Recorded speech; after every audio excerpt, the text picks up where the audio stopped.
주영석 기자의 뉴스 속으로. 뉴스 속으로는 예방과 치료 의학도 최고, 리퍼도 최고, 시니어 어르신들에게 서울 메디칼 그룹이 최고, 서울 메디칼 그룹 제공입니다. 연방준비제도의 9월 금리 인상을 결정하게 될 연방공개시장위원회 FOMC가 오늘부터 시작돼 내일까지 진행이 됩니다. 그리고 내일은 금리 인상 여부가 발표되기 때문에 모든 관심이 FOMC로 집중되고 있습니다. 최근 들어서 남북 국경 지역에 있는 주들이 불법 이민자들을 강제로 북부에 있는 민주당 지역으로 이송하고 있는 것으로 나타나 논란이 일고 있습니다. 또 공화당 지지자들은 앞으로 불법 이민자를 계속 민주당 텃밭으로 보낼 것임을 강조했고, 조 바이든 대통령과 민주당은 사람 갖고 정치하지 말라라면서 해법을 찾자고 촉구하고 나섰습니다. 주영석 기자. 안녕하십니까? 네. 오늘 FOMC 9월 정례회의가 시작이 됐는데 역시 관심은 과연 금리를 이번에 얼마나 올릴 것이냐, 여기에 지금 쏠린 것 같습니다. 네, 그렇습니다. FOMC 9월 정례회의가 이제 오늘 개막이 됐습니다. 내일까지 이틀간 열리고요. 우리가 이제 가장 궁금해하는 금리 인상은 이제 내일 발표가 됩니다. LA 시간으로 오전 중에 이제 발표가 될 텐데, 대체적으로는 뭐 이번에도 0.75%포인트 올려서 3연속 자이언트 스텝을 밟지 않겠는가 하는 예상이 좀 많은 것 같습니다. 네. 하지만 일각에서는 한 번에 1%포인트를 올리는 이 울트라 스텝을 밟을 것이라는 관측도 나오고 있고요. 특히 지난주에 8월 CPI 소비자 물가 지수가 발표가 되면서 특히 결과가 8.3%로 나와서 월가 전망치를 넘어서는 굉장히 좀 안 좋은 결과가 나오면서 이 울트라 스텝 전망이 갈수록 좀 높아지고 있는 그런 상황입니다. 그래서 연방준비제도가 공격적, 뭐 지금도 공격적이죠.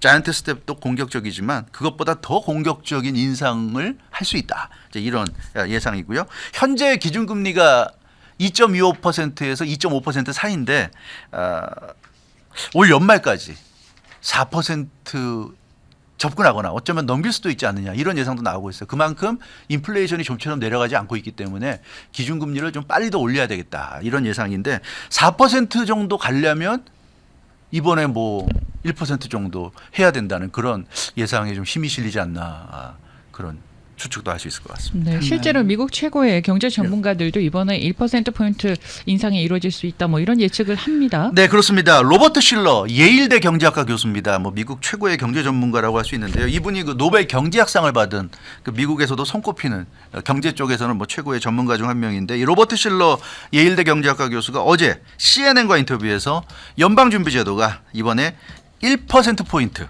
인상할 가능성이 있다, 이렇게 전망을 했습니다.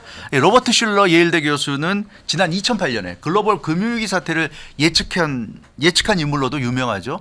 굉장히 그 경제에 대한 통찰력이 있는 분인데, 로버트 실러 이 예일대 교수는 2008년 당시에 주택 시장의 과열이 지나치다, 그래서 금융위기 사태가 일어날 것 같다, 이렇게 예측했는데 실제로 이분 예측대로 금융위기 사태가 일어났고요. 그래서 이 로버트 실러 교수 같은 분이 또 이렇게 CNN과의 공개적인 인터뷰 자리에서 1%포인트 인상을 지금 예측했기 때문에 내일 울트라 스텝을 밟는 것 아니냐 하는 그런 좀 이 기운이 조금 더 강하게 느껴지는 그런 오늘인 것 같습니다. 근데 왜 로버트 실러 예일대 교수는 이 1%로 예측을 했을까요? 이유가 뭘까요? 예, 이유가 있어요. 왜냐하면 시장을 비롯해서 거의 모든 언론이나 대부분의 사람들이 0.75%포인트 인상을 예측하고 있기 때문이다. 예상하고 있기 때문이다. 그러니까 모두가 예상한 만큼 올려서는 지금 안 된다는 거예요. 모두가 예상하지 못하는 그런 정도로 올려야 된다. 이게 그 로버트 실러 예일대 교수가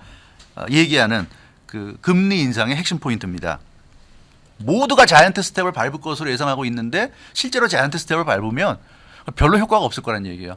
어차피 그 정도 올릴 거라고 다들 예상하고 있었기 때문에 그렇지, 연준이 그렇게 당연히 그렇게 올리겠지. 이거는 별 파급 효과가 없기 때문에 물가를 끌어내리기가 어려울 거다. 이게 로버트 실러 예일대 교수의 얘기고요. 그러니까 시장의 지배적인 예상을 뛰어넘는 수준이 돼야 된다. 그 정도로 지금 인플레이션이 높기 때문에 시장이 예상하는 그 정도 선을 지켜가지고는 어렵다.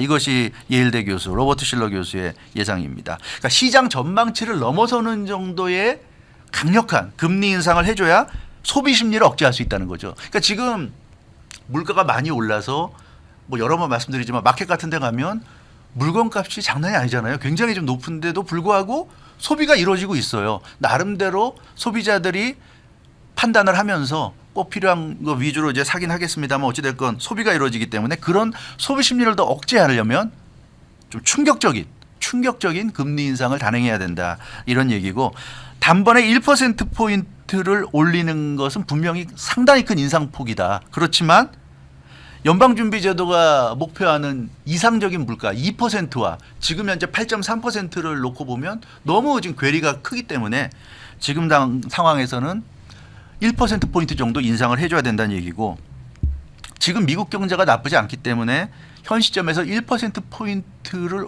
올려도 미국 경제의 부작용을 초래할 만큼 그렇게 가파른 수준은 아니다. 이렇게 이 로버트 실러 예일대 교수가 분석을 하고 있습니다. 그래서 이 로버트 실러 교수는 1%포인트 인상을 해야 된다고 지금 강력히 얘기하고 있는데요. 과연 내일 연준이 어떻게 할런지. 지금 뭐 아직도 단순히 그 퍼센테이지로만 보면 0.75%포인트 인상을 예측하는 비율이 높긴 하지만 최근 들어서는 점점 1%포인트 인상을 예측하는 비율이 점점 좀 올라가고 있는 그런 분위기여서 어떨지 모르겠습니다. 네. 근데 사실 뭐 우리도 그렇지만은 0.75나 1%나 우리는 둘 다 올라가면 참 힘들죠. 힘들죠. 보통 사람들은 이자가 이렇게 올라가면 말이죠. 걱정이에요. 그래서 모르겠어요. 어쩌면 1.0도 지금 얘기가 조금씩 나오잖아요. 1.25 정도로 올릴 수도 있지 않을까 하는 그런 느낌도 뭘 모르겠어요. 왜냐하면 폴 볼커 같은 경우는 80년대에 한 번에 4%를 한 번에 올렸기 때문에 맞아요. 뭐 그 정도까지는 예상하기 힘들지만 아무튼 그래서 내일 과연 몇 %의 금리 인상이 이루어질지 상당히 좀 흥미로운 그런 상황입니다.